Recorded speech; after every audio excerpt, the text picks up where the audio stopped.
السلام عليكم ورحمة الله وبركاته. أبناء الأعزاء طلبة الصف الثاني الثانوي أزهر وعام، أهلا بكم وحل كتاب الامتحان فيزياء تانية ثانوي. بص يا باشا، طبعا بعد ما خلصنا محاضرة الشرح ونزلت طبعا للناس بتوع المنصة، هنبدأ نحل مع بعض أسئلة كتاب الامتحان اللي احنا بنعتبره بالنسبة لنا هو الجزء الواجب على الناس اللي هي المفروض تحله. تعال ما نشوف مع بعض ونفتكر مع بعض تاني اللي احنا قلناه واحنا بنشرح بالنسبة للدرس ده. تعال كده ما نشوف الأفكار تاني ونحل عليها من جديد. بص يا باشا، اول سؤال بيقول لك ايه؟ اول سؤال بيقول لك تنتشر الموجات او تقوم الموجات المنتشره في وسط ما او في وسط بنقل. طبعا احنا قلنا بنقل ليه؟ بنقل الطاقه في اتجاه انتشار. طبعا ايه تعريف اصلا الموجه؟ ان هي الموجه بتقوم بنقل الطاقه في اتجاه انتشار. يبقى في الحاله ديت هتختار مين؟ هتختار ج. يبقى بتقوم الموجات المنتشره في وسط ما بنقل مين؟ بنقل الطاقه في اتجاه انتشار. طيب السؤال رقم 2 بيقول لك الشكل المقابل يمثل موجه. الشكل المقابل بيمثل موجة. الموجة ديت أي من النقاط بيكون لها نفس الطور. احنا اتفقنا مع بعض ان الطور ده يعني نفس الموضع والاتجاه. خلي بالك تاني كده، الطور ده معناه نفس الموضع والاتجاه، يعني نقطتين ليهم نفس الموضع والاتجاه، ليهم نفس الموضع والاتجاه، نفس المكان، وهما الاثنين بيتحركوا نفس الاتجاه. فهنا يبدو ان الاي والسي، بص كده، الاي والسي اهو، بص الاي في نفس المكان بتاع السي، والاي طالع وبرده السي طالع. تمام. طب ما هو برده ممكن البي مع الدي نفس الموضوع ونفس الاتجاه، ده نازل لتحت وده نازل لتحت. يبقى في الحاله ديت هتدور بقى على الاي والسي مع بعض، يا اما البي والدي. مش هتلاقي الاي والسي مع بعض، يبقى هتلاقي البي والدي دي كده نفس الموضوع ونفس الاتجاه، نختار دي. السؤال رقم 3 بيقول لك الشكل البياني المقابل، الشكل المقابل يمثل علاقه او يمثل موجه ميكانيكيه مستعرضه تنتشر في وسط ما من اليسار الى اليمين. ماشي، ده اتجاه الانتشار بتاعك. قال لك في اي اتجاه يتحرك الجزيء بي. الجزيء بي اهو. طيب هو الجزيء بي المفروض ان هو يعني المفروض ان اتجاه الحركه بتاعته مثلا يعني هتلاقيها عامله كده. طبعا بعد شويه تبص تلاقي كده كده. تمام. طيب اولا هو الجزيء بيرتبط باللي قبل منه، عشان بس ايه نخلص الموضوع ده وما نقعدش نرغي كتير وتسرح مني وما تفهمش. دايما الجزيء ده بيرتبط باللي قبل منه. هو اللي قبل منه كان قاع ولا قمه؟ اهو بص هو ماشي كده صح، فاللي قبل منه كان ايه؟ كان قاع، يبقى هو اكيد هيتحرك لاسفل. تمام كده، يبقى اكيد يتحرك لاسفل. طب مش فاهم حاجه، بص اللي بعدها. لو انت مش فاهم بص دي كده. لو انا جيت هنا حطيت لك النقطه دي وليكن دي اكس اهي، اللون الليموني ده هنا اكس، وقلت لك هو اتجاه الحركه بتاع ده ايه؟ هو مين اللي قبل منه؟ اللي قبل منه قمه اهو، اللي قبل منه قمه، يبقى بيتحرك لاعلى. اكيد كده فهمتها. يعني هنا بي اللي قبل منه قاع، يبقى بيتحرك لاسفل. طب لما حطيتها هنا مين اللي قبلها؟ اللي قبلها قمه، يبقى اتحرك لاعلى. طب اهو النقطه لو هي هنا، خلي دي مثلا زد، مين اللي قبل منها؟ لا انت ماشي كده، مين اللي قبل منها؟ قمه، يبقى ده بيتحرك ايه؟ يبقى زد ده هيتحرك ليه؟ لاعلى. يبقى انت بتبص اللي قبل من النقطه، لقيته قاع يبقى بيتحرك لاسفل، لقيتها قمه يبقى يتحرك ليه؟ لاعلى. وصلت؟ 4 موجه مستعرضه ترددها، يبقى ده كده بالنسبه لي هو التردد اللي هو النيو يعني. قال لي تنتشر في وسط ما. ماشي ما قال لك تنتشر في وسط ما، والشكل البياني المقابل يمثل العلاقه بين الازاحه لاحد جزيئات الوسط والزمن تي، فان الفتره الزمنيه اكس واي. اكس واي ده بالنسبه لي هو ربع دوره او ربع موجه بقى، هنا ربع موجه. طيب هو قال لك ان التردد 50، جيب الزمن الدوري، الزمن الدوري كله اللي هو بص دي كده دوره او موجه كامله، فالزمن الدوري هيبقى 1 على نيو، يعني 1 على 50. ف1 على 50 ده بالنسبه لك 1 على 50 ده الزمن الدوري كله. طب بالنسبه لاكس واي ده كده ربع زمن دوري، يبقى انا عايز الزمن بتاعه. هتقول لي بقى الزمن من الاكس للواي هيبقى تي بيساوي كام بقى؟ التي بيساوي كام؟ ما انت عندك التي في الجنب الثاني بيساوي تي على ان، صح كده؟ يبقى التي بيساوي تي في ان، التي سمول هيساوي كام؟ تي كابيتال في ان. التي كابيتال بتاعك بكام؟ بواحد على 50. طب وان عدد الموجات؟ ربع، ما هي دي ربع موجه، ربع. يبقى على طول التي اللي هو عايزها اللي هو الزمن من الاكس والواي هيبقى 1 على 200، اللي هو 1 على 50 في 1 على كام؟ على 4. السؤال اللي بعده 5 بيقول لك الشكلان المقابلان يمثلان موجتي ماء بي وكيو تنتشران خلال مسافه اكس، يعني المسافه ثابته ماشي بنفس السرعه، فاي الموجتين يكون لها سعه اكبر؟ اولا باين قوي، يعني باين قوي. بص انت عشان هنا دي كده اهي، الموجه بتاعتك فوق اهي، بص كده هتعمل خط في النص كده بالشكل ده كده، فدي السعه بتاعت الموجه اللي فوق. بص هنا كده بقى اهي دي كده. يبقى مين اللي سعته اكبر؟ اكيد كيو. يبقى السعه، يبقى كيو هي اللي السعه بتاعتها اكبر. طيب قال لك الموجه ذات التردد الاكبر يعني اللي عدد موجاتها اكتر. هنا فوق موجتين بس، تحت 1 2 3 3 موجات، يبقى اللي عددها اكبر ترددها اكبر، يبقى برضو كيو. يبقى د هتبقى هي اللي ايه؟ هي اللي ماشيه معاك. 6 بقى بيقول لك ايه؟ بيقول لك الشكل البياني المقابل في 6، الشكل البياني المقابل يمثل العلاقه بين الازاحه دي برضو لجزيئات وسط ينتشر به موجه مستعرضه ترددها نيو وسعتها ايه؟ ماشي. والمسافه اكس التي قطعتها الموجه، فاذا، طيب ركز بقى معايا، لو زاد تردد الموجه هيزداد عدد الدورات للضعف، هيزداد عدد الدورات للايه؟ للضعف. فان المسافه، خلي بالك بقى، في نفس الزمن اللي هو ده، نفس الزمن او نفس المسافه، هتلاقي بدل موجتين اربع موجات. هتلاقي ايه؟ 4 موجات. يبقى لما تلاقي بقى، بص المسافه دي كده، دي نص اهي هيبقى فيها موجه، والنص دي هيبقى فيها موجه، والنص دي هيبقى فيها موجه، والنص ده هيبقى فيها موجه كامله. طيب يبقى مين المسافات اللي هتقل؟ البي والسي. ما هي البي هنا نص موجه، هتقل بقى في الموجه الجديده، هتبقى نص اهي بص كده، بص اهي موجه اهي. يبقى البي كده ايه اللي حصل لها؟ اللي هو القاع بالنسبه لي قل، يبقى البي هيقل والسي هيقل. يبقى هنا بقول لك هنا، فاذا زاد تردد الموجه للضعف مع ثبوت السعه فان المسافه ايه تزداد للضعف؟ لا، ما هو ما جاش يمه السعه ما قالك ثبوت السعه، يبقى دي ثابته. البي تزداد للضعف، فين البي؟ لا، ده البي هتقل للنص. السي تقل للنص، السي تقل للنص والبي تقل للنص. الاي لا، الاي اصل دي مسافه رئيسيه، يبقى السي هي اللي هتقل للنص. السي المفروض هتقل للنص والبي هتقل للنص، هو مفيش غير السي، نختار السي. طب لو زادت سعه الموجه، ركز بقى كده، المسافه الرئيسيه هتزيد، يعني الاي تزيد والاي تزيد، بس الاي والاي هم اللي يزيدوا. زادت سعه الموجه للضعف مع ثبوت التردد، يعني نفس عدد الموجات، فان المسافه ايه هتقل للنصف. لا، ايه مش ايه هتزيد بقى، مش هتزيد للضعف. البي ملناش علاقه بيها لان دي مسافه افقيه، والسي برضو ملناش علاقه بيها. هل الاي تزداد للضعف؟ ما احنا قلنا المسافات الرئيسيه اللي هتزيد الاي والايه، هم اللي هيزيدوا، فبالتالي هنختار اي واحده فيهم. ماشي. السؤال اللي بعده بيقول لك اذا كان الطول الموجي لموجه مستعرضه، هو لمدا، فان المسافه بين القمه الاولى، احنا اتفقنا، بص اتفقنا مع بعض واحنا بنشرح ان لو انا بتحرك من قمه لقمه بنطرح بس، يعني مثلا من القمه الاولى للقمه العاشره يبقى عدد الموجات 10 ناقص 1 ب9. من القاع الاول للقاع العاشر بنطرح بس، يعني تبقى 10 برضو ناقص 1 تبقى كام؟ 9.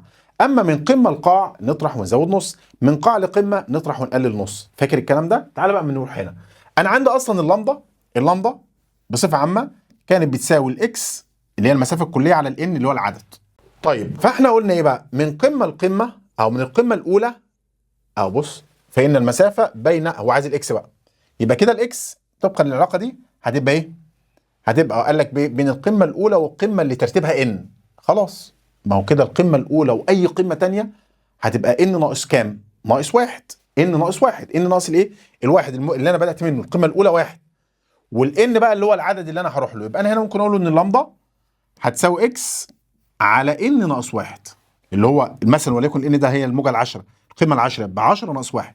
من العشره للقمه الايه؟ من القمه العشره للقمه الاولى يبقى ايه؟ ان ناقص 1.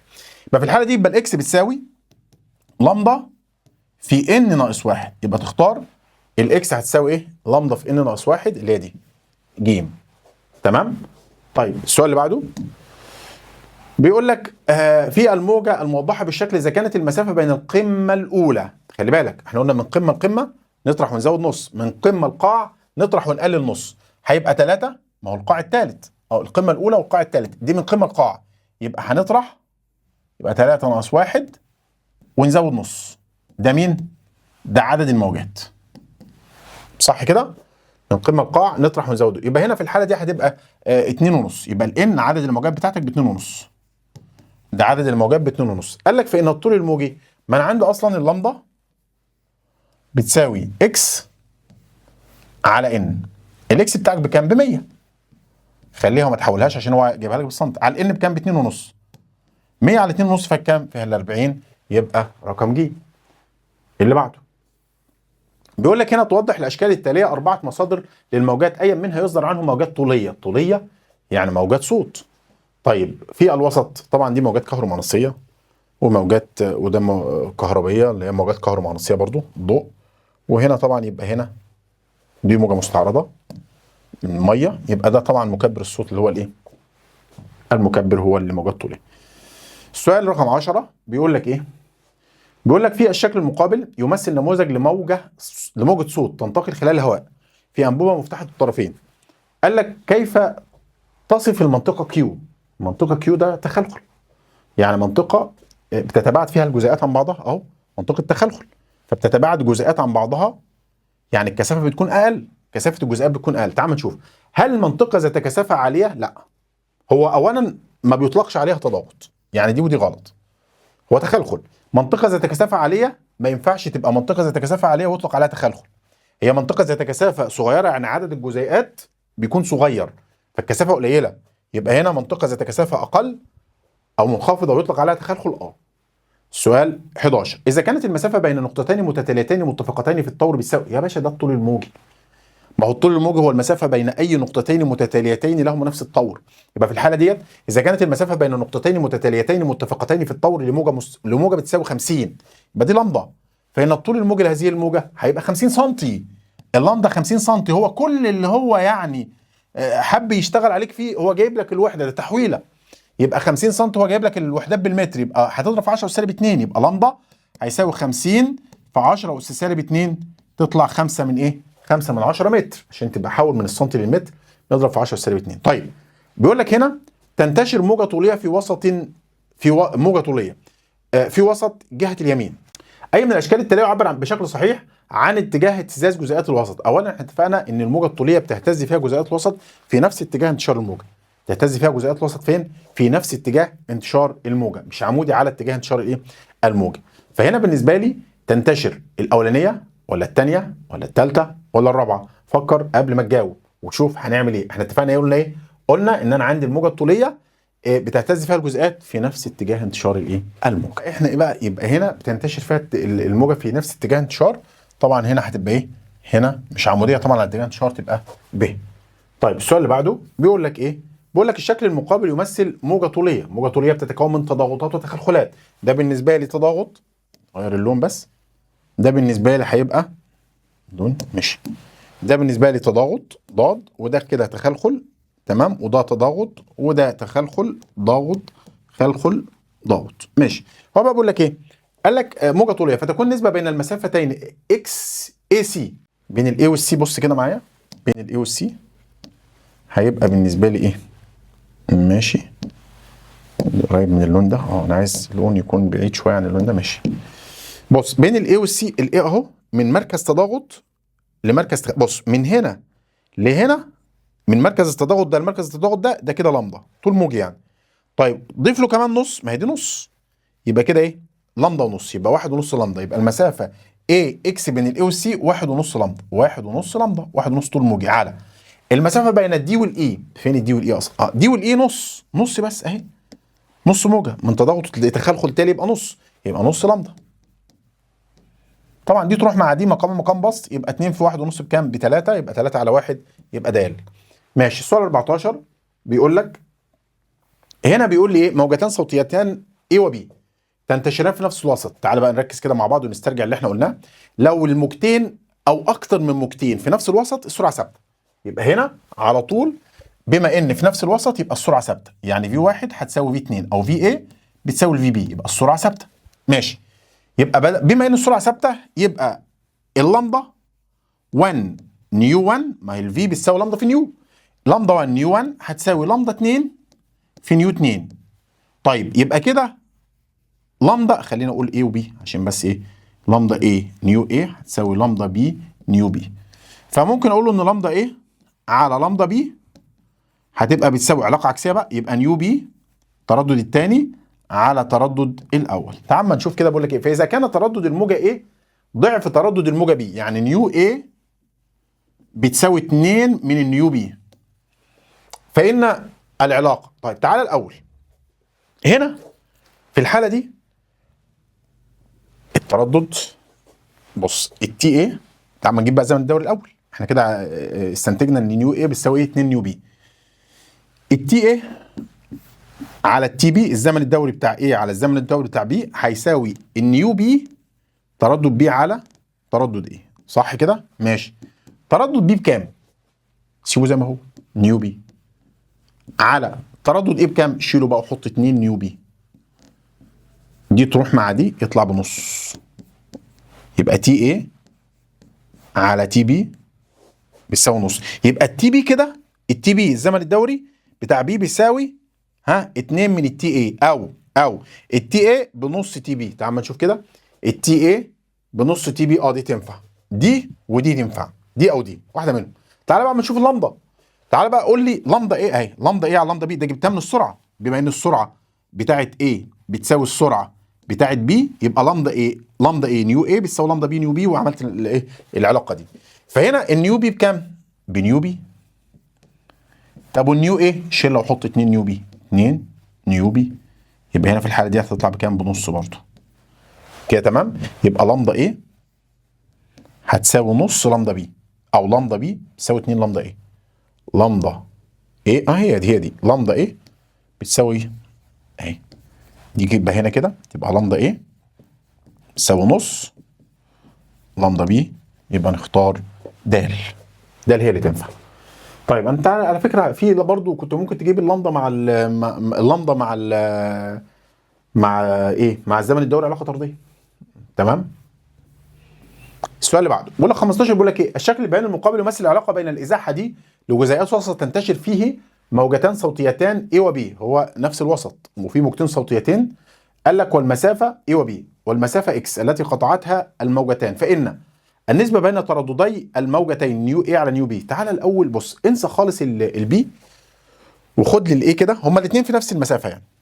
تمام؟ فهنا يبدو ان الايه عامل قد ايه؟ عامل موجة ونص. يبدو ان الايه اللي هو بالاحمر باللون ده كده عامل موجة ونص.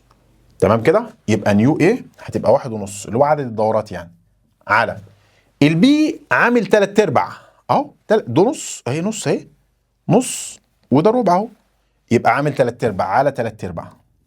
كده تمام؟ مقام بسط هتطلع 4 في 1 ونص اهو، الاربعه تطلع فوق، 4 في 1 ونص ب6 على الثلاثه تطلع بكام؟ ب2 على 1. يبقى كده نيو ايه على نيو بي هتبقى 2 على 1 اللي هي ب. تعالى هو عايز النسبه بين سعه الموجتين. تعالى اما نشوف كده، الموجه دي عامله مربع واحد، الموجه ايه عامله مربع واحد، اعمل واحد على الموجه الثانيه عامله كام مربع اهو، مربع اهو ومربع تاني برضو عامله 2 مربعين، يبقى برضو 1 على 2 اللي هي النسبه بين الساعتين. ماشي، يعني لما اديكش ارقام ما تقلقش، عد المربعات عادي.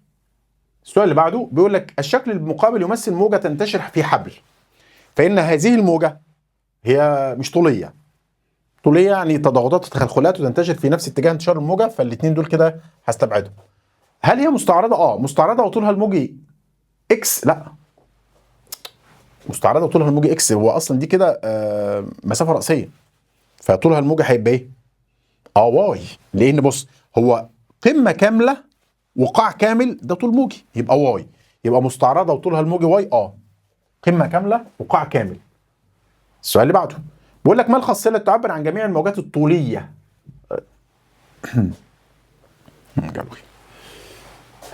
ما الخاصيه التي تعبر عن جميع الموجات الطوليه ولا تعبر عن جميع الموجات المستعرضه؟ طب احنا قلنا الموجات الطوليه اللي هي زي موجه الصوت طبعا بتنتشر فين؟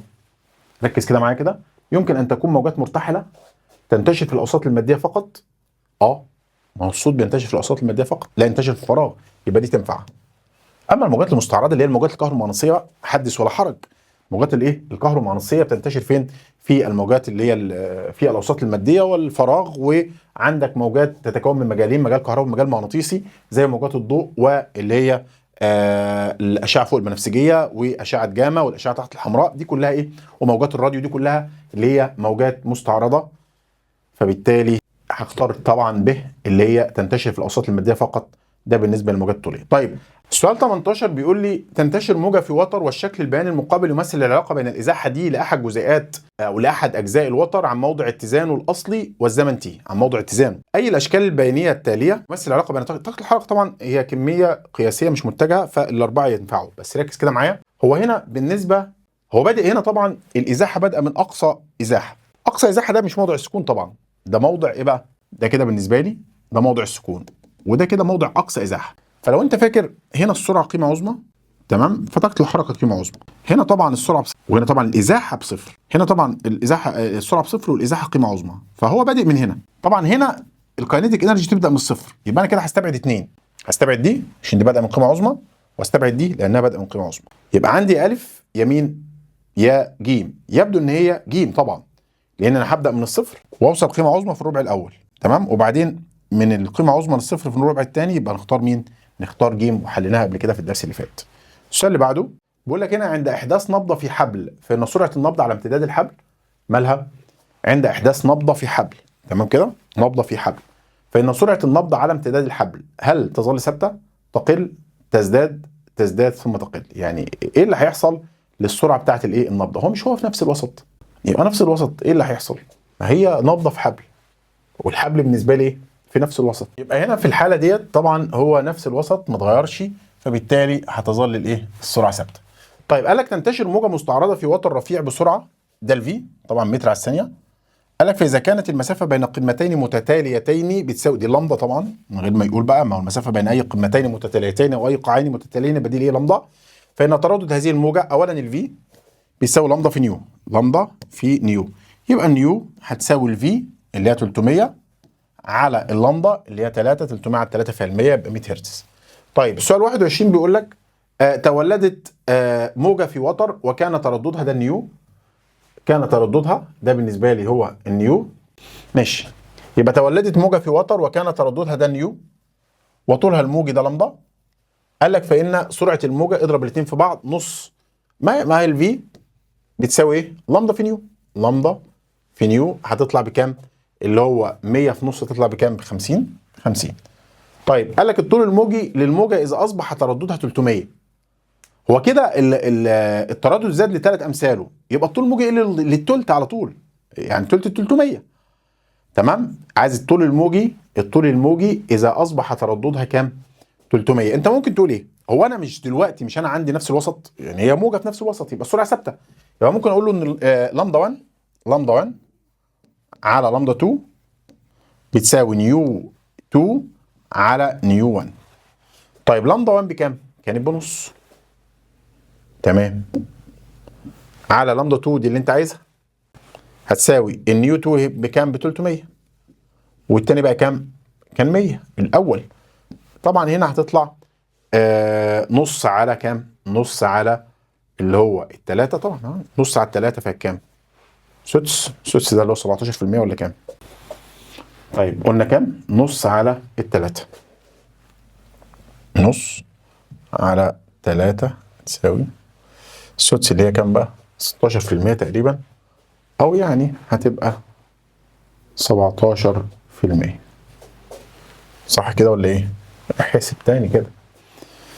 طيب إذا كان تردد نغمة جرس المدرسة ده الإف أو النيو، قال لك وعدد الموجات بينه وبين سرية العلم هو عدد الموجات ده الإن. طيب إذا علمت أن سرعة الصوت في الهواء ده الفي، قال لك فإن بعد السارية عن الجرس بيساوي، هو عايز المسافة يعني. أنت عندك الفي هيساوي لمضة في نيو، صح صح، ماشي. هو مديك الفي، أنا هجيب منها الإيه؟ هجيب اللمضة الأول، اللمضة هتساوي في على نيو. طب الفي بتاعتك بكام؟ 340 على نيو اللي هو كام؟ اللي هو 102. 340 على 102 تحسبها 340 على 102 340 على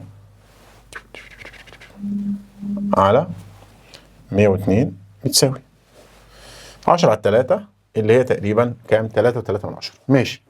يبقى كده اللمضة 3.3. تعالى بقى بالراحة كده قول لي اللمضة تساوي اكس على ان، صح؟ وعايز الاكس بقى، وعايز البعد السريع، ما هو عايز الاكس، يبقى الاكس هتساوي لمضة في ان، اللمضة اللي انت جبتها في في ان اللي هو عدد الموجات. اللامدا انت جايبها بكام؟ 3 و3 فوق معايا. في عدد الموجات بكام؟ قال لك وعدد الموجات 12. يبقى 3 في 3 وكام؟ 12. 3 و3 في 12. 3 و3 في كام بقى؟ في 12 على طول. يبقى على طول نقول له 3 و3 في 12 بتساوي 40. يبقى على طول هنختار 40 اللي هي. طيب السؤال اللي بعده. سؤال 23 بيقول لك الشكل البياني المقابل يمثل العلاقة بين ايه بقى؟ الشكل البياني المقابل يمثل العلاقة بين الإزاحة دي لأحد جزيئات وسط تنتقل به موجة والزمن t، فإن سعة الموجة أولا هي نص المسافة الرأسية بين قمة وقاع. نص المسافة الرأسية بين قمة وقاع، هي أصلا جايب لك المسافة بين قمة وقاع تبقى كام؟ 18، يبقى نص المسافة بينهم كام؟ اللي هي 9، يبقى 9 سم. طيب تردد هذه الموجة، التردد مقلوب الزمن الدوري. تعال نشوف زمن دورة. ما هو بص، هو هنا دي ربع ودي كده نص، يبقى 3/4، ودي كده يبقى كام؟ يبقى دي بالنسبة لي لحد هنا ده كده ايه؟ دي موجة كاملة، يبقى الموجة 4، يبقى الزمن الدوري بتاع الموجة كام؟ 4/10. يبقى التردد مقلوب الزمن الدوري يعني 1 على الزمن الدوري 1 على 4/10 تطلع بكام؟ ب2.5، اللي هو 10 على 4 فعلى 2.5. طب الزمن الدوري للحركة الموجية بيساوي، ما احنا قلنا بقى الزمن الدوري بكام؟ ب4/100. 4/100 اهو. على فكرة انت ممكن برضو تحسب دي بطريقة تانية، يعني بدل ما جبت الزمن الدوري ورجعت قلبت الزمن الدوري، انا ممكن اقول له ايه؟ اقول له النيو حل تاني لده، يعني حل اخر لده. النيو بيساوي ايه؟ ان على تي كده، تمام. الان بتاعتك اللي هو عدد الموجات، انت عندك كام موجة؟ دي كده 1 و3/4، يبقى كده 1 و3/4 اللي هو 1.75%. ده عدد الموجات على الزمن بكام؟ 6/10. هيديك نفس الرقم برضو على فكرة، يعني 171 على 6/10 هيديك برضو كام؟ 2.5. تمام. دي كده حل تاني لايه؟ لايجاد اللي هو مين؟ لايجاد التردد. وممكن برضو الزمن الدوري تجيبه بنفس الكلام، ده حل تاني. يعني ممكن تقول الزمن الدوري هيساوي تي على ان. لا، في حاجه بقى احنا هنا حسبنا غلط. هو هنا 6/10 لحد هنا بس، يعني المفروض ان انت تعمل لي كمان هنا كام؟ يعني هنا لو انا جيت قلت ايه؟ دي كده النص فيها كام؟ فيها 2/10، يبقى دي ربع، يبقى فيها كام؟ 1/10، يعني دي كده هتبقى 7/10.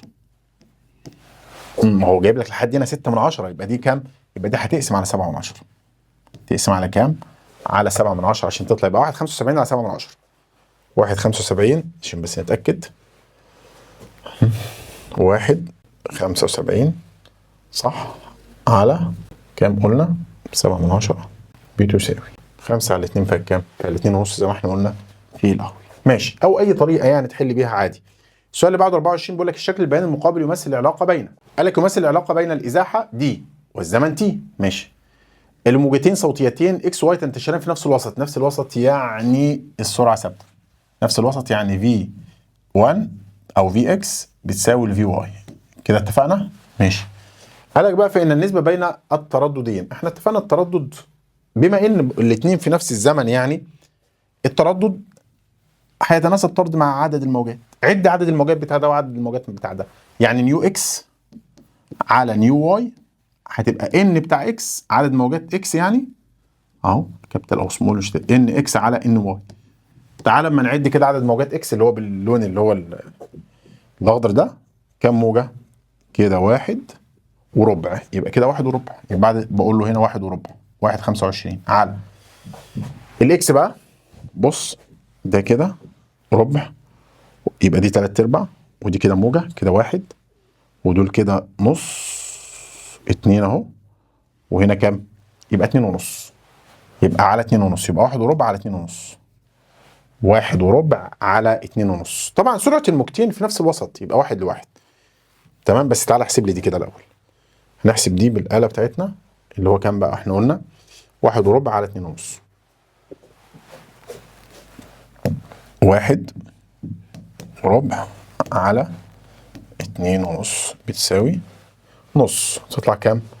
نص. يبقى نختار هنا بالنسبة لدي تطلع نص. السؤال 25.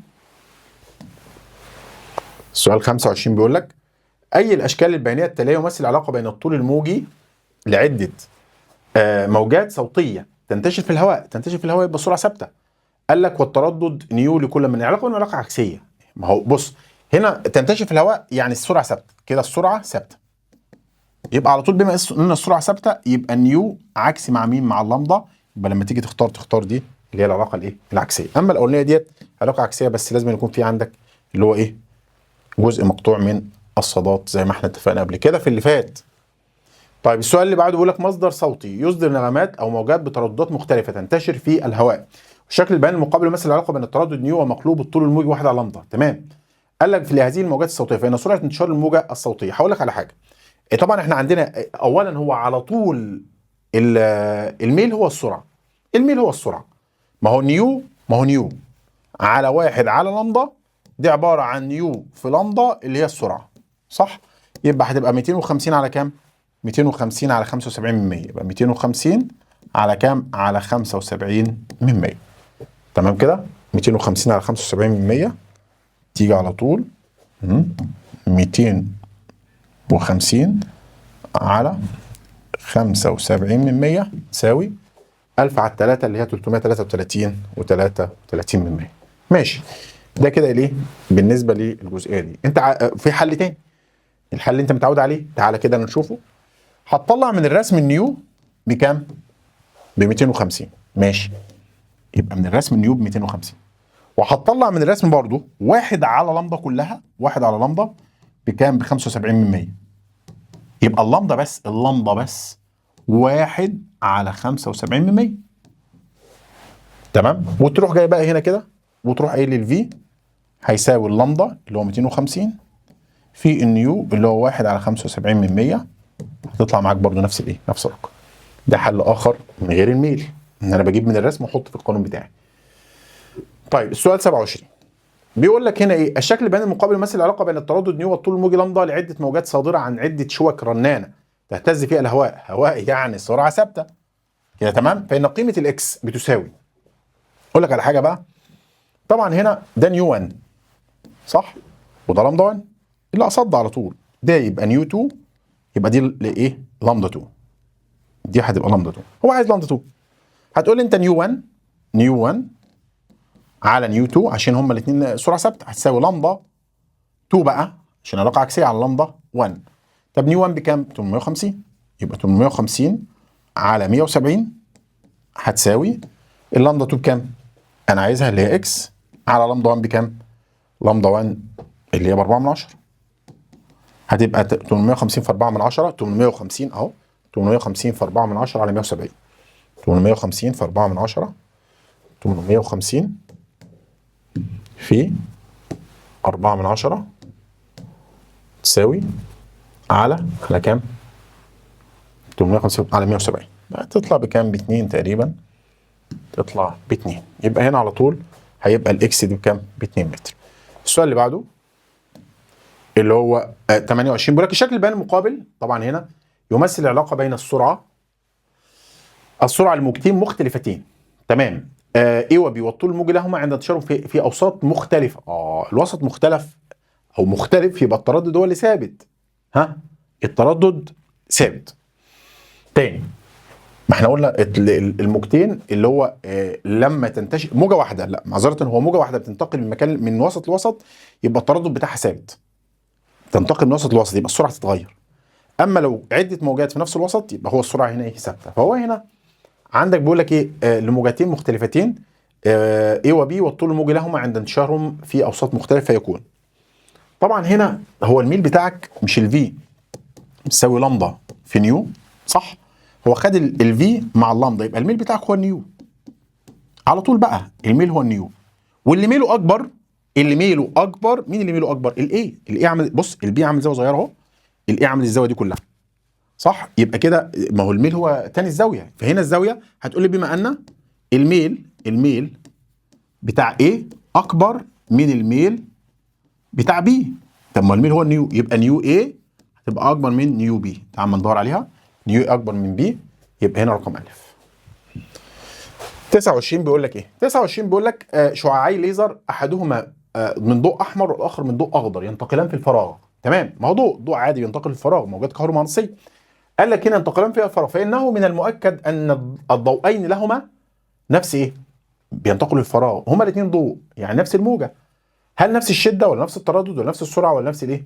طيب ضوء يبقى نفس السرعه، صح ولا ايه؟ ها؟ مش هو بيقول لك شعاع ليزر احدهما من ضوء احمر والاخر من ضوء اخضر، ينتقلان في الفراغ، فانه من المؤكد ان الضوئين لهما نفس. هل التردد ولا الطول الموجي ولا لا؟ هو التردد والطول الموجي مختلفين، لكن السرعه هتكون ثابته لان هما الاثنين ايه؟ بالنسبه لك ضوء وبينتقلوا في وسط واحد، هو وسط واحد يا عم، فراغ. ماشي. السؤال اللي بعده بيقول لك موجه كهرومغناطيسيه طولها الموجي لامدا وترددها نيو تنتشر فيها الهواء بسرعه سي. موجه. ماشي. اي من الاختيارات الاتيه يوضح الطول الموجي والسرعه لموجه كهرومغناطيسيه اخرى ترددها نص نيو وتنتشر فيها الهواء. ما دام بتنتشر فيها الهواء يبقى السرعه ثابته، يعني نفس السرعه دي. خلي بالك، ما دي الاولانيه كانت في الهواء والثانيه في الهواء، يبقى السرعه ثابته. يبقى سي يا دي يا دي، كده السرعه بتاعتها ثابته. كده انا استبعدت اثنين، خلاص كده الاجابه بتاعتي انحصرت ما بين ب وج. لان هو قال لك ايه؟ اذا كان الموجات في نفس الوسط يبقى السرعه ثابته، فهنا في الهواء ودي في الهواء يبقى السرعه الاولى كانت في الهواء بسرعه سي، يبقى الثانيه في الهواء برضو يبقى سرعتها سي، نفس السرعه يعني. ماشي.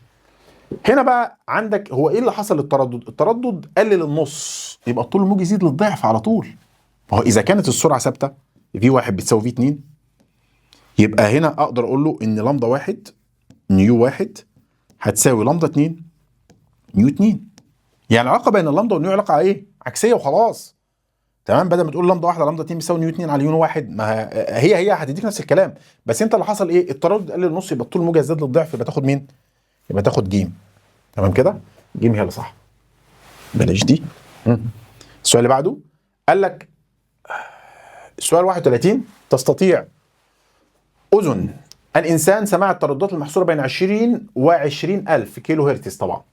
قال لك فان اقصر واطول طول موجي للنغمات التي يمكن اسماعها الانسان هما على الترتيب. خلي بالك، وعايز اقصر طول موجي. اقصر طول موجي يعني اكبر تردد. لامدا اقصر، يبقى هتاخد التردد، ما هو اللامدا بتساوي في على نيو، صح؟ في على نيو. الفي ثابته للاثنين عادي يعني، فالفي هتبقى كام؟ اهي 340. هو قال لك سرعه الصوت في الهواء 340، يبقى هنا 340 على، خد بقى لو انت عايز اقل طول موجي تاخد اكبر تردد. اكبر تردد اللي هو 20000 دي، اللي هي 20 في 10 اس 3. طبعا دي هتروح مع دي هتطلع 17 من 1000. 17 من 1000 دي ايه؟ ده اقصر طول موجي، هو قال لك على الترتيب. طيب واطول طول موجي لمبه اطول، خد بقى تردد الايه؟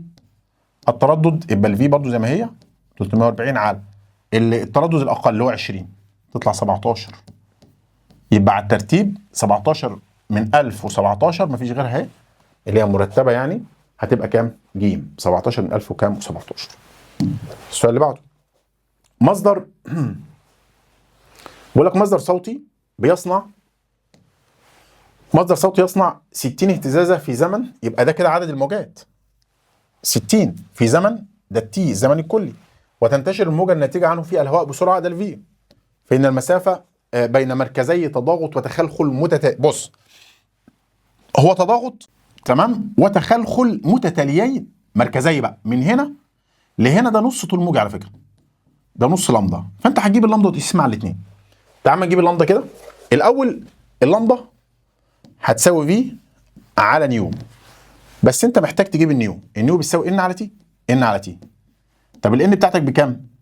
ب 60 على التي بكام؟ بواحد ونص، تطلع ب 40. تعال بقى ارجع للقانون ده، الفي بتاعك 340 على 40 دي تروح مع دي، يبقى 34 على كام؟ على الاربعه. دي اللامدا تمام، نصها بقى كام؟ يبقى 34 على 8. ما اعرفش بس تعال نشوف كده. 34 الاول هنجيب يعني 34 على 4، 34 على الأربعة بتساوي تمام كده. نضرب بقى في 2 17 يعني، في طبعا لا ده في نص 8 ونص. دي 8 ونص، ده اللامدا كده 8 ونص، كده اللامدا الواحده اللامدا كلها 8 ونص. بس انا عايز ايه؟ انا عايز نص لامدا، ما احنا اتفقنا بين الضغط والتخلخل بنص لامدا. نص الرقم ده كام؟ اللي هو 4 وربع. وصلت؟ ان شاء الله تكون وصلت. السؤال اللي بعده بيقول لك ايه؟ الشكل المقابل يمثل مصدر مهتز تردده، ده مين؟ ده النيو. قال لك يحدث موجات تنتشر على سطح الماء بسرعه، ده الفي. قال لك على شكل دوائر متحده المركز حول المصدر، حيث تمثل كل دائره قمه. تمام، كل دائره من دول قمه كده، هم 5 موجات يعني 5 قمم. قال لك فان المسافه بين القمه الثانيه والقمه الخامسه. بص، هو انا الاول جيب الطول الموجي بتاع الموجه عشان بس تريح نفسك، بما ان هو مديك التردد وده. الطول الموجي الفي على نيو 4 من 10، 4 من 10 على كام؟ على 4 تطلع كام؟ تطلع 1 من 10، تطلع 1 من 10. ماشي، ده كده الطول الموجي 1 من 10. الطول الموجي كام؟ 1 من 10. هو بقى عايز الايه؟ بعد كده تقول لي بقى اللامدا بتساوي اكس على ان.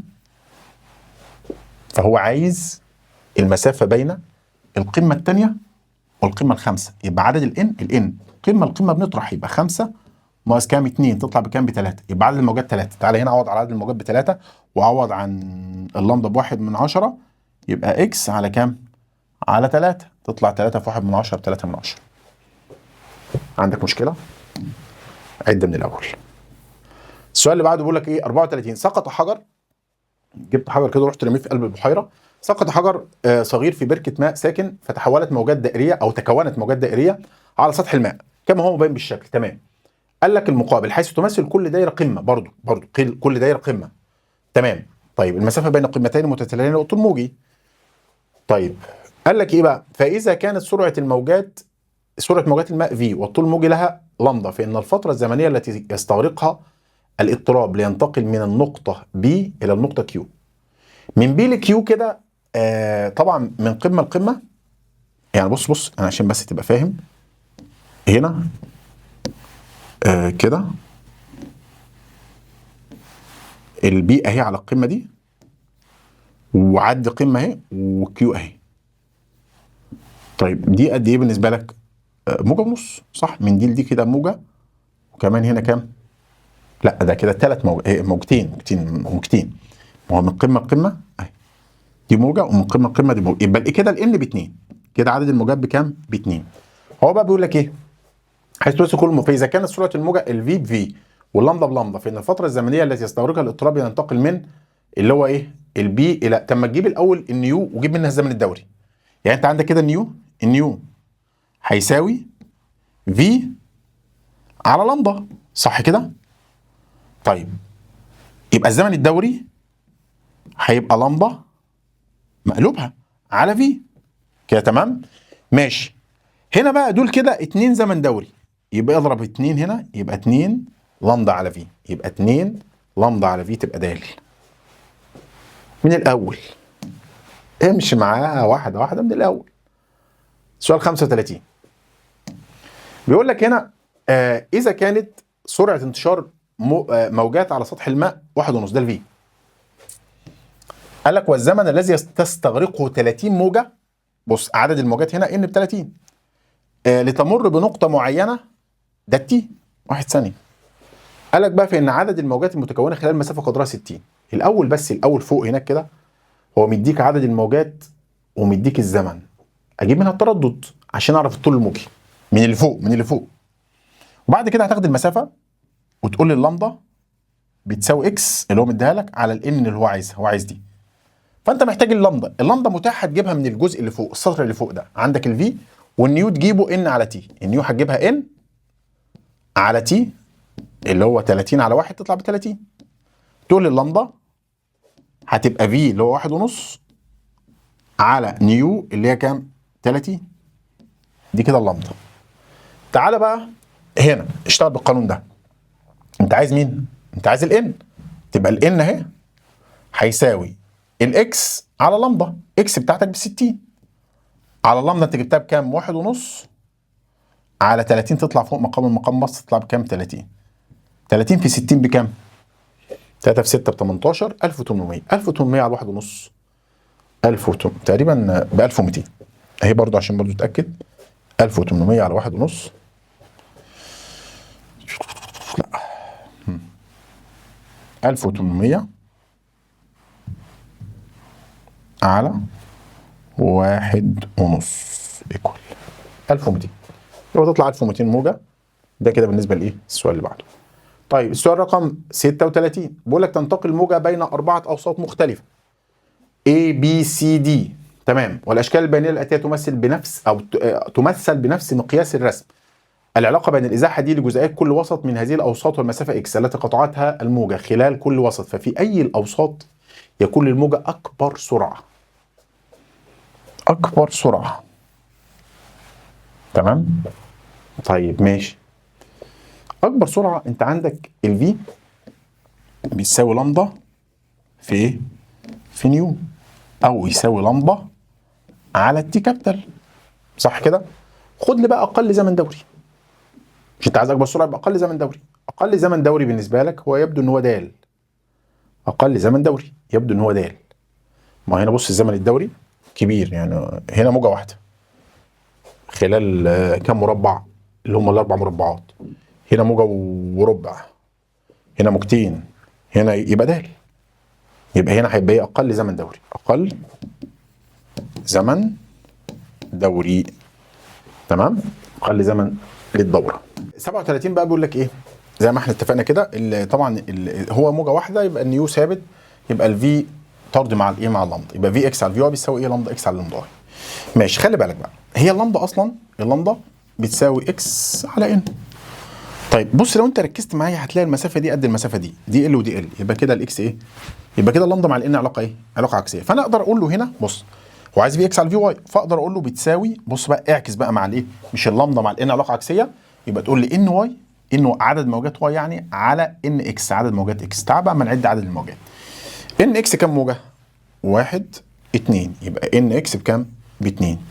ان واي بقى بكام؟ 1 2 3 4 ونص، 4 ونص، يبقى ان واي ب4 ونص. تعال نقسمهم كده على بعض، هتبقى انا عندك ان واي اللي هي ب4 ونص على كام؟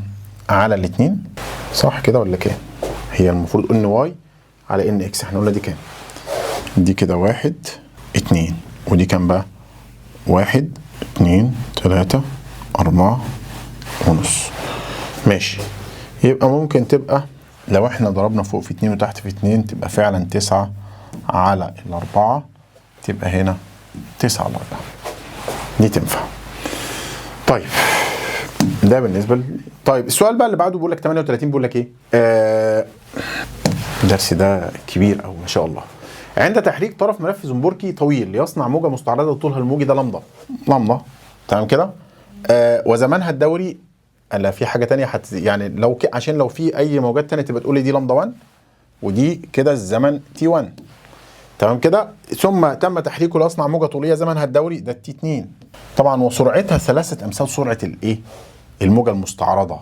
يعني كده تقدر تقول لي إن في 2 ب 3 في 1 اللي هي الأولى يعني. طيب قال لك فإن الطول الموجي للموجة الطولية هو عايز اللامدا 2. عايز اللامدا 2. طب ما انا هقول لك على حاجه بقى. مش انت عندك بما ان بقى مش انت عندك اللامدا الفي بتساوي لامدا في نيو او لامدا على تي، يعني تقدر تقول ان اللامدا بتساوي في في تي، صح ولا ايه؟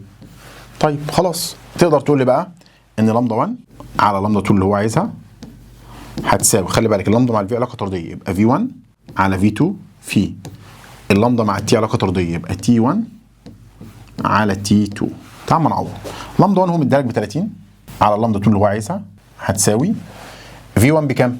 بص هو قال لك الفي 2 ب 3 في 1، يبقى في 1 خليها في 1 زي ما هي على 3 في 1 في التي 1 كانت بكام؟ الزمن الاولاني 1 من 10 على 2 من 10، 1 من 10 على 2 من 10 كده تمام. فدي هتروح مع دي يتبقى لك بقى 1 من 10 فوق على 3 في 2 من 10 ب 6 من 10، تطلع بقى بكام؟ بسدس. بسدس.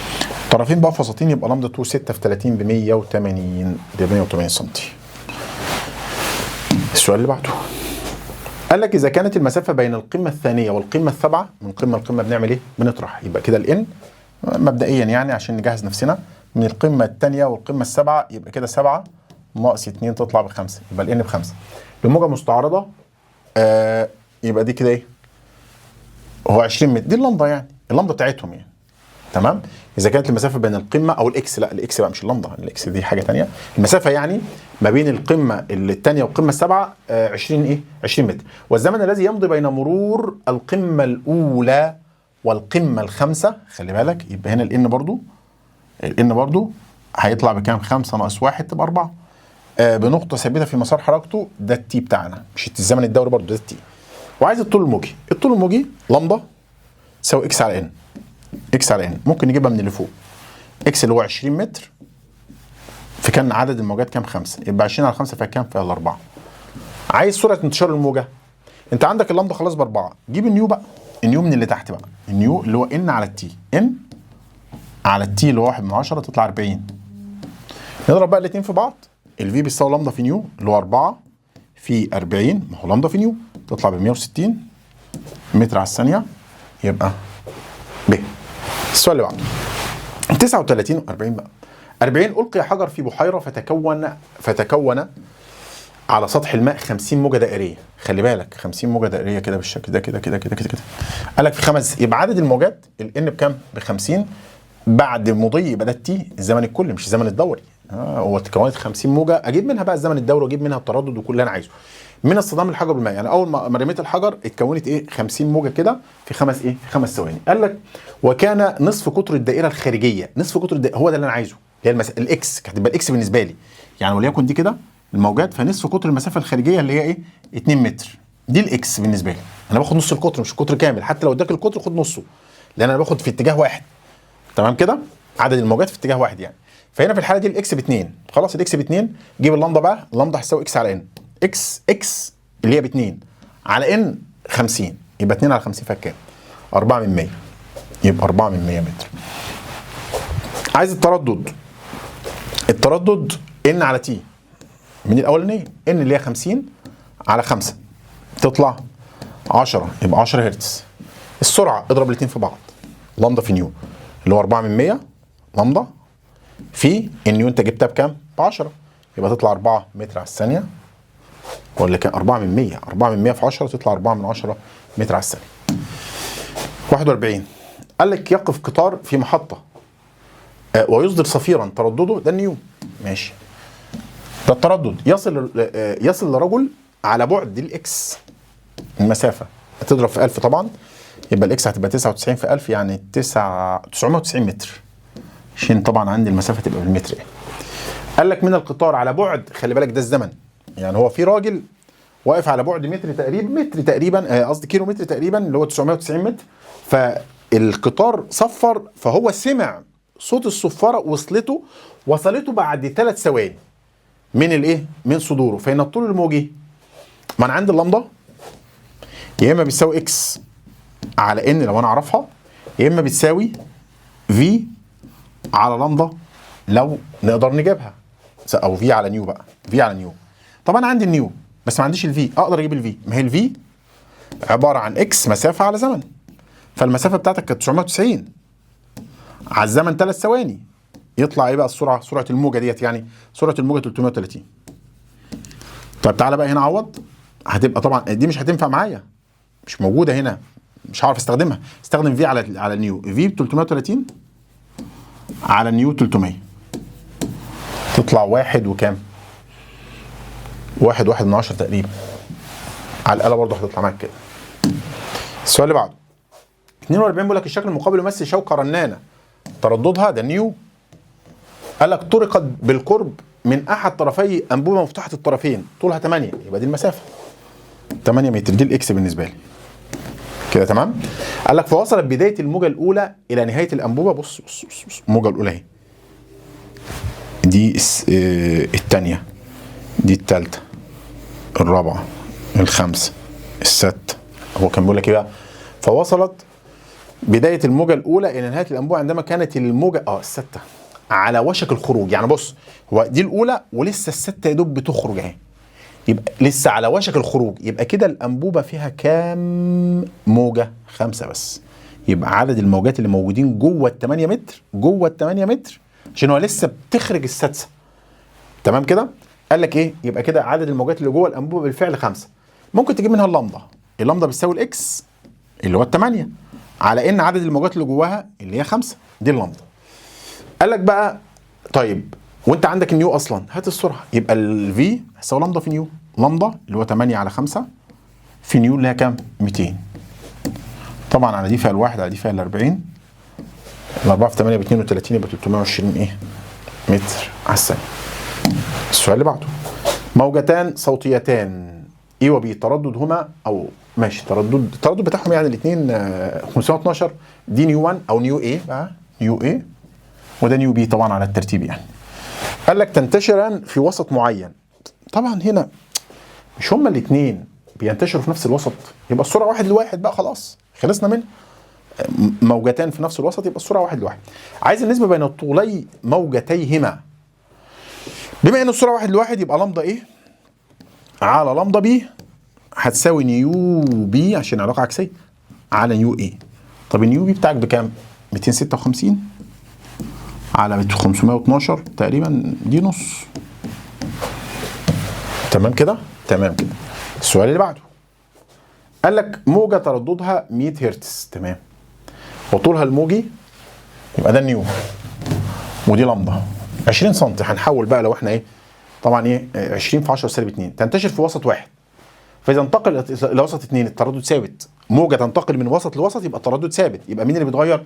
التردد والايه؟ السرعة والطول الموجي. قال لك فاذا انتقلت الى وسط 2 وكانت سرعتها فيه 30 متر على الثانية فانه في الوسط الثاني يكون، عايز التردد ثابت، هيبقى 100 برضه. يبقى هي دي ما احنا قلنا بقى موجة واحدة بتنتقل من وسط لوسط يبقى ترددها ثابت، لأن التردد بيعتمد على نوع المصدر. موجة واحدة. أما لو أنا عندي موجتين في نفس الوسط يبقى السرعة هي اللي ثابتة، لأن السرعة بتعتمد على نوع الوسط. طيب تعالى كده التردد هيبقى يا ألف يا ب. عايز الطول الموجي بقى للتانية. طيب مش أنا عندي لمدة 1 على لمدة 2 اللي هو عايزها هتساوي نيو 2، لا هو هتساوي بقى في 1 على في 2، في 1 على الفي 2 عشان النيو ثابت. طب الفي 1 بكام؟ قال لك هنا موجة ترددها وطولها الموجي، خلاص يبقى اضرب الاثنين في بعض عشان تجيب الفي 1. الفي 1 صح كده؟ هو ايه اللي حصل؟ ماشي. الفي 1 بكام؟ اضرب دول في بعض 20 في 100 يبقى كام؟ 2000 في 10 اس سالب 2 يبقى كام؟ 20 صح كده؟ 20 يبقى 20 متر على الثانية. دي مين؟ دي الفي 1 20 متر على الثانية. على الفي 2 هتبقى كام؟ هو قال لك 30 هتساوي اللمدة 1 بكام؟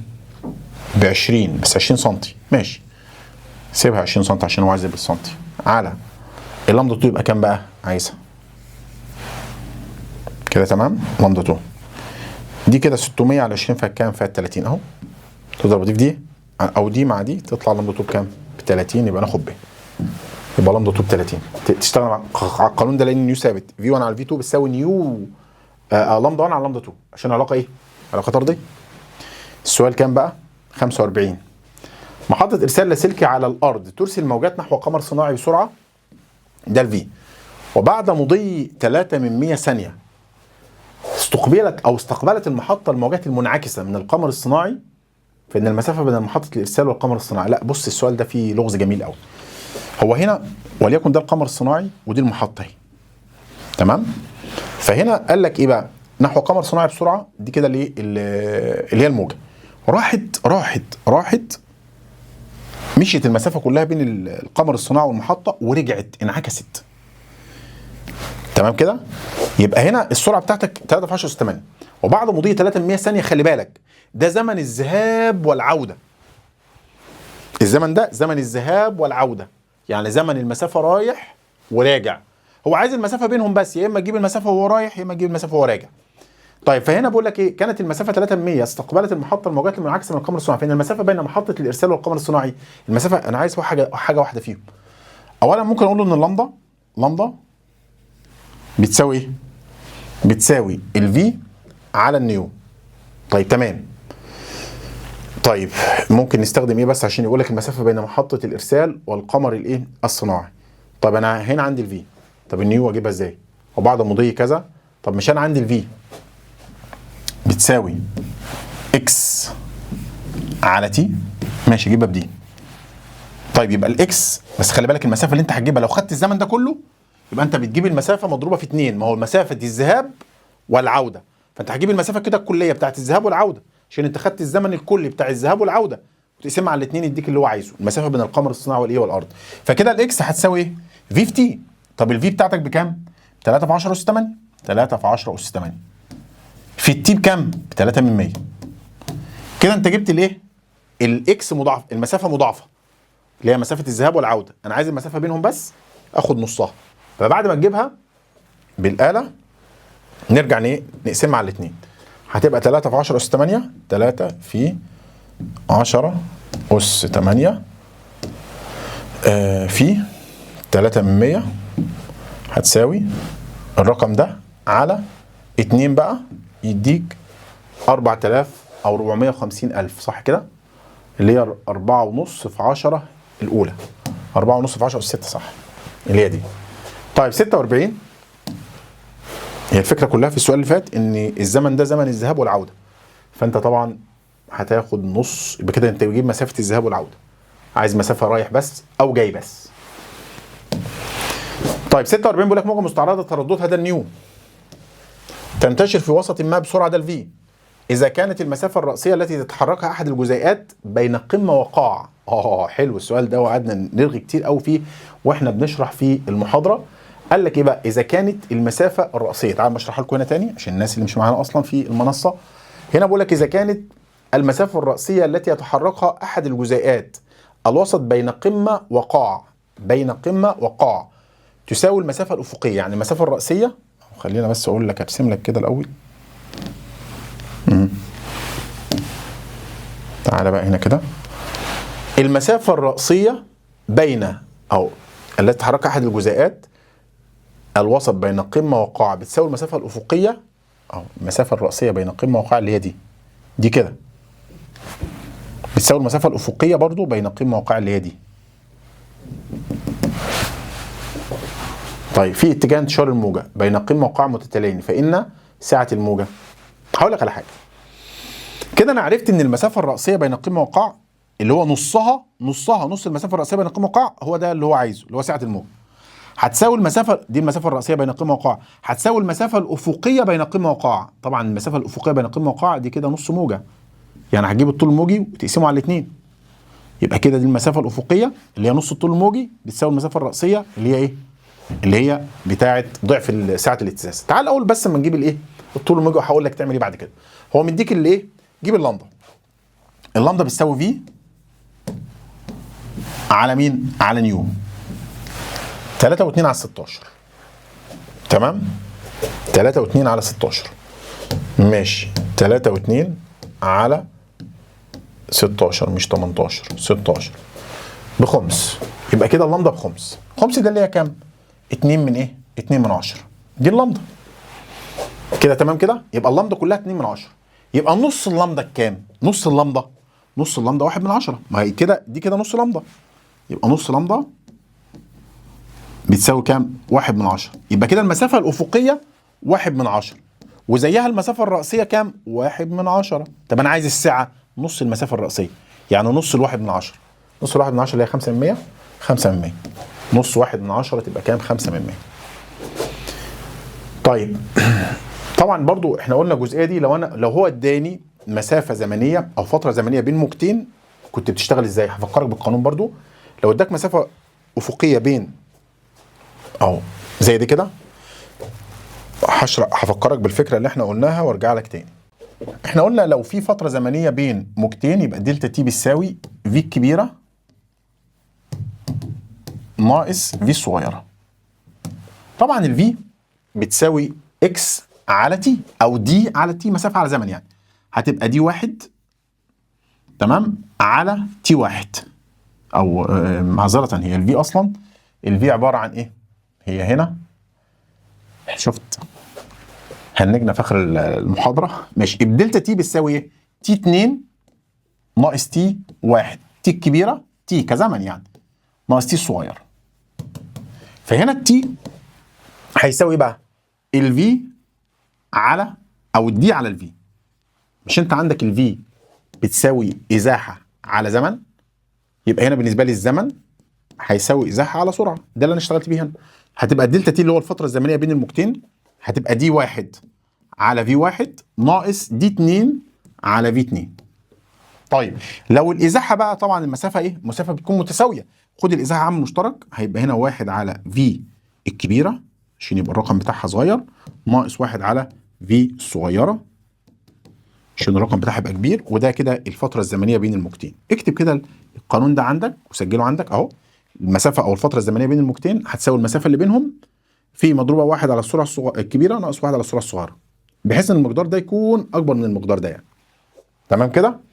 المفروض العكس، يبقى في صغيره على ايه؟ على في كبيره. ماشي. ده كده بالنسبه لايه؟ لو انت عايز بقى المسافه بين الموجتين اهي، هي المسافه بين الموجتين هتبقى الدلتا تي على اللي هنا. تعال ما نرجع تاني للايه؟ للسؤال بتاعنا. طيب بقول لك سفينه ساكنه ايه؟ ترسل اشارتين صوتيتين الى سفينه اخرى ساكنه برضو. ماشي. ايه ترسل بيه؟ احدى الاشارتين في الهواء والاخرى في الماء. اشارتين تمام، بس في فتره زمنيه بينهم. فاذا وصلت الاشاره المرسله في الهواء بعد 6 ثواني من وصول الاشاره المرسله في الماء، قال لك فان المسافه بين سفينتين. هفكرك بالقانون كده تاني، افكرك بالقانون.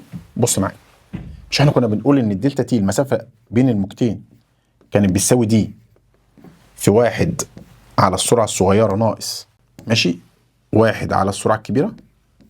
انا بقى من هنا هو انا عايز الدي، فانا ممكن اقول له ان الدي اهي تساوي الفتره الزمنيه على طول في خطوه واحده على 1 على في 1 ناقص 1 على في 2. تعالى كده اما نحسب بقى كده بالاله كده على طول بالقانون ده. الفتره الزمنيه بينهم كانت كام؟ 6 ثواني. ماشي، هتبقى 6 ثواني على هنا 1 على السرعه الصغيره كام؟ اقول لك ايه؟ 340. 1 على 340. ماشي، ناقص الثانيه 1 على الرقم الثاني ده 1 على 1480 على طول 1480. تمام. ماشي، ده كده جبت الايه؟ جبت المسافه بين الموجتين اهي اس اي دي اللي هي 26 واللي هي 2 كيلو متر يعني اهي دي. تمام. اللي بص العلامه 2.6 وطبعا ال 48 بتقرب يبقى هنا ايه؟ 62 كيلو متر ضربنا في 10 اس 3. عايز ايه؟ بص انجل ممكن تبقى كده اهي قدامك، يبقى 2.64 او 2.65 تقريبا في 10 اس كام؟ اس 3. اس 3 ده مكان الكيلو متر، فهنا نختار مين؟ نختار بيه على طول. يبقى اكتب القانون عندك، واي مسافه او فتره زمنيه بين موجتين بتروح تشغل على طول بالايه؟ بالجزئيه دي. ماشي، بسم الله. السؤال اللي بعده بيقول لك ايه؟ اذا كانت المسافه بين مركزي تضاغطي، غير بس كده. اذا كانت المسافه بين مركزي تضاغط وتخلخل متتاليين. مركزي تضاغط وتخلخل يعني نص طول موجي على فكره، نص طول موجي. ما هو مركزي تضاغط وتخلخل اهي دي لدي يبقى نص لمده. في مسار حركه موجه طوليه هو كام؟ هو 15 من 100. يبقى كده اللمده بكام؟ اضرب في الاثنين يا عم، ما هو ده نص لمده، يبقى اللمده تضرب في 2 تبقى كام؟ 3 من 10. صح كده؟ اضرب برضه في 2 عشان تتاكد يعني ورايا. قال لك والفتره الزمنيه التي تمضي بين مرورهما بنقطه ثابته في مسار حركه الموجه هي كذا. ده التي، مش التي كابيتال، ده برضه نص الزمن الدوري. ده نص الزمن الدوري اللي هي برضه نفس الكلام. نص الزمن الدوري ما هو نص موجه، يبقى نص الزمن الدوري يبقى التي كابيتال اضرب في 2 تبقى 2 على 150 اللي هي 1 على 75. صح كده؟ 1 على 75. فهنا سرعه انتشار الموجه. خلاص اضرب الاثنين في بعض. الفي تساوي لمده في او لمده على تي بقى، لمده على تي على طول. كام بقى؟ 1 على 75 يعني هتبقى 3 من 10 في 75 على طول. 3 من 10 في 75 تطلع 22 ونص دي ولا ايه؟ 3 من 10 في 75 تساوي هي 22 ونص. صح؟ 22 ونص اللي هي كام بقى؟ كده تمام. علشان هنا دي كده نص طول موجي. مسافه بين تضاغط وتخلخل تالي يبقى نص طول موجي. مسافه بين قمه وقاع تالي نص طول موجي. تمام. وبالتالي الزمن هيبقى نص الزمن الدوري. فتضرب في 2 تجيب الطول الموجي، وتضرب الزمن في 2 تجيب الايه؟ الزمن الدوري. السؤال 49. الحمد لله. سؤال 49 اخر سؤال في الجزئيه دي اخيرا. قال لك الشكل البياني المقابل يمثل العلاقه بين الازاحه دي تمام لجزيئات وسط تنتقل به موجه عند لحظه معينه والمسافه اكس التي قطعتها الموجه في اتجاه انتشارها، فاذا استغرق احد جزيئات الوسط زمن تي لتكون ازاحته 4 سم. يعني ازاحته 4 سم، يعني كده هو عمل ساعه ربع موجه يعني من موضع اتزانه، فان الموجه خلال الزمن تي تتحرك مسافه. ما هو بص ايه ده بقى معايا كده. هو كده يعني قال لك اتحرك احد الجزيئات، ده موضع السكون اهو مثلا يعني، او موجه او اي حاجه، اتحرك من هنا لهنا فعمل ساعه. الساعه دي 4 سم اهي. طيب تمام، من موضع الاتزان يعني. قال لك فان الموجه خلال الزمن تي ده، يعني الزمن ده كان اسمه تي، مش ده كده ربع الزمن الدوري؟ طب ما تيجي تقول لي بقى هو عايز التي ده بقد ايه؟ فان الموجه خلال الزمن تي تتحرك مسافه الاول هي السرعه بكام؟ هو مديني سرعه ولا مديني اي حاجه؟ مش مديني المسافه كلها. طيب هقول لك على حاجه، مش انا ممكن اجيب اللمضه؟ اقدر اجيب اللمضه، وبعدين بعد كده اللي بعد اللمضه اقول له دي بتساوي لمضه في نيو، واجيب مين؟ هو عايز المسافه يا عم. ماشي، ما هو انا عايز المسافه بتاعت ربع موجه. مسافه ربع موجه مش دي 20 يا ريس؟ ها 20 بتاعت نص، يبقى كده 10 بس خلصانه يعني. ما هي ال 20 اهي، ال 20 ده نص موجه، فانا عايز الفتره المسافه بتاعت مين؟ ما هي دي المسافه، شاف مسافه من الزمن. عايز المسافه بتاعت الساعه بس، فدي ساعه اهي، يبقى نص اللي هي 20 تبقى 10، يبقى 10 سم. تمام. وبكده يبقى احنا خلصنا الدرس الثاني في الفصل او الوحده الثانيه بتاع الحركه الموجيه. ان شاء الله المره الجايه نشوف المستويات العليا، ونبدا في الفصل بعد كده اللي هو فصل الضوء. دمتم في رعايه الله، والسلام عليكم ورحمه الله وبركاته.